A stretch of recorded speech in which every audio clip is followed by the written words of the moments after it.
As I've mentioned a couple times, ZAP is an attack proxy. But what exactly does that mean?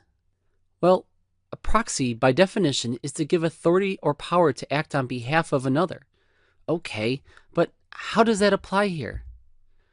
When you open your favorite browser and navigate to your favorite website, that page travels over port 80 or 443 on your computer, depending on if you're making an HTTP or an HTTPS connection. Ports are nothing more than communication channels. Now that website request leaves your computer, heads out over the internet to the web server where the application resides, and response is sent back through the same port. As pen testers, we need to get in the middle of that communication. That's where a program like ZAP comes in. But here's the thing, because of legal implications, which I'll get into later, we don't want to capture and attack all the traffic flowing over the network interfaces. We need to set up a port and tell the browser to feed all the traffic through that instead. We will then be able to tell ZAP what traffic is in scope to attack and what traffic should pass through untouched. Now as our traffic leaves the application, it is captured by ZAP, at which point we can observe or manipulate that data. We then send that information onto the server via port 80 as usual, and when it returns we capture the returning packet and observe or manipulate it however we need, which we then pass back to the application. The port between the browser and the ZAP needs to be configured on both ends, so both applications know how to talk to each other. That is what we are going to look at now and walk through how to set that up. If you want to manually set up a proxy, depending on your browser, and we're only looking at Internet Explorer, Chrome, and Firefox, you can configure a proxy through the Settings or the Tools menu. All the browser settings are actually just an interface to talk to the Internet Options configurations in the settings of the operating system.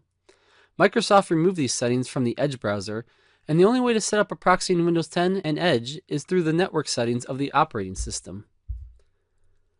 Once you find the settings for your browser of choice, you will enter localhost or 127.0.0.1 for the proxy address. Both point to the same machine, the desktop or laptop you're currently working on. Then you have to give it a port. And remember, the port is the channel you want to communicate over. Usually we set this around 8080, but depending if you have other programs running, you may need to use 8081, 8082, and so on. If you're not sure, then 8080 is probably okay to use. Here's the problem with setting that up manually. Every time you want to test it with ZAP, you have to go into the settings and set that up. When you're done, you have to go back into the settings and remove it. Who has time for that? So, what do? Automate it. All the browsers mentioned a few slides ago have what are called add-ons or extensions you can install to extend the functionality of the browser, sort of like the apps we download for our phones.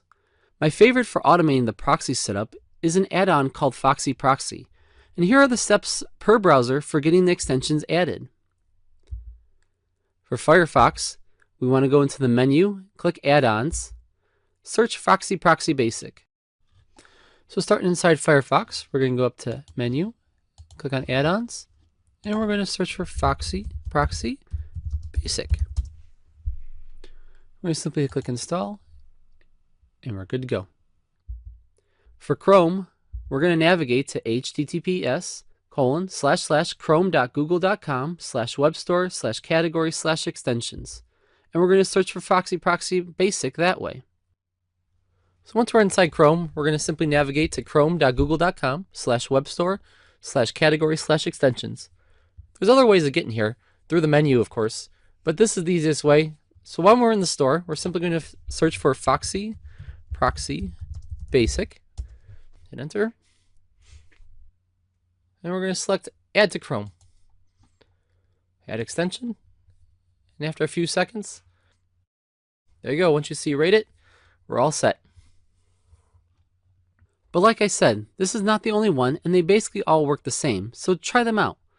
Once you have the extension installed, stop there. Don't try to configure it yourself. Come back and finish watching, as I'll walk through how to set up the extension now.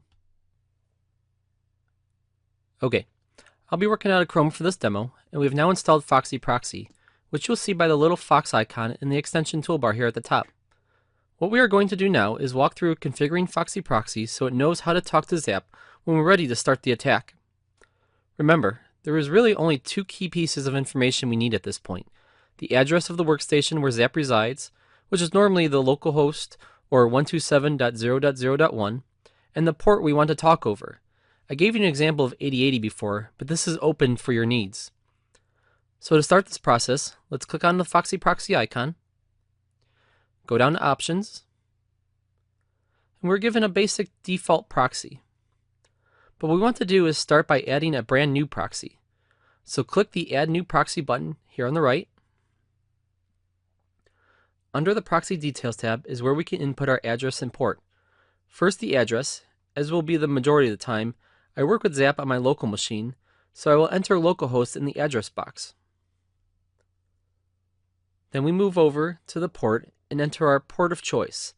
8080 is pretty common for instances of proxies, but I'm going to take on the scenario that maybe I have other services that take up 8080 already.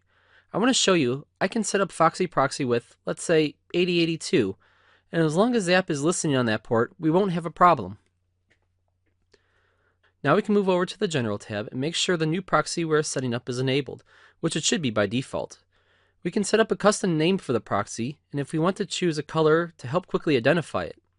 This is not necessary if you are only setting up one proxy, but if you have multiple tools and you need to set up separate proxies for each, then a color scheme will help you navigate between them. And now, when I'm ready to attack, all I have to do is come up to Foxy Proxy and select Use Proxy Zap for all URLs. Okay, I have set up the browser side of the proxy. Let's take a look at setting up the other side of the communication in Zap now. Setting up the browser either manually or through an add-on is just one side of the equation. Think of it like a walkie-talkie. You may have your side set up to talk on the channel 8, but if your friend is listening on channel 7, nothing will come through. The other tool of this equation is of course Zap. At the top of Zap in the menu, click on Tools. Click on the Options selection at the bottom of the submenu. The Options menu is in alphabetical order, so scroll down to the L's where you'll find Local Proxy. Here's where you'll tell Zap what port to listen for traffic over. It is very important to set this port to the same port you set in the browser. One last item of note inside of Zap before I get into the demo to demonstrate all of this. The next step is completely optional, but if you require outgoing proxy, maybe you have a special setup at work or a content filter of some sort. If you need Zap to send the traffic to a second proxy to get out to the internet, you can do this in the connection menu. Check the box to use the outgoing proxy at the bottom, input the address and port, and you're all set. Again, this is all just optional. Now that I have talked your ear off about how to set this very easy but definitely required task up, let's take a quick walkthrough to show you how all these slides translate into a few quick and easy steps. Okay, we've walked through setting up the browser and using Foxy Proxy to establish the lines of communication from the browser to Zap. Now it's time to set up Zap in order to complete the line of communication. Remember, we have to write down what port we used and what address we used so that we can use the same information on this side of the line of communication. We're going to start by going up to Tools, down to Options, scroll all the way down to L for Local Proxy. Now right now I have localhost and 8082. Again, this is my settings. You may need 8080 or whatever settings you used on the Foxy Proxy side. Go ahead and input your settings, click OK, and we're good to go. It's that simple. Remember, everything I've showed you up to this point is a one-time deal. We set up the Foxy Proxy one time, we set up Zap one time. So let's jump back into the browser. We're going to click on Foxy Proxy. We're going to say Use Proxy Zap for all URLs. And now after we refresh this page, what we're going to notice is that everything's going to start populating inside of Zap that's coming over from Pluralsight. And there you go. Now it's very important that we not leave Foxy Proxy turned on. So what we want to do is come back into Foxy Proxy, disable Foxy Proxy, so that we're not just constantly grabbing information that we don't want. We don't want to accidentally attack a site we don't mean to. We don't want to accidentally pull in information that we don't have granted access to.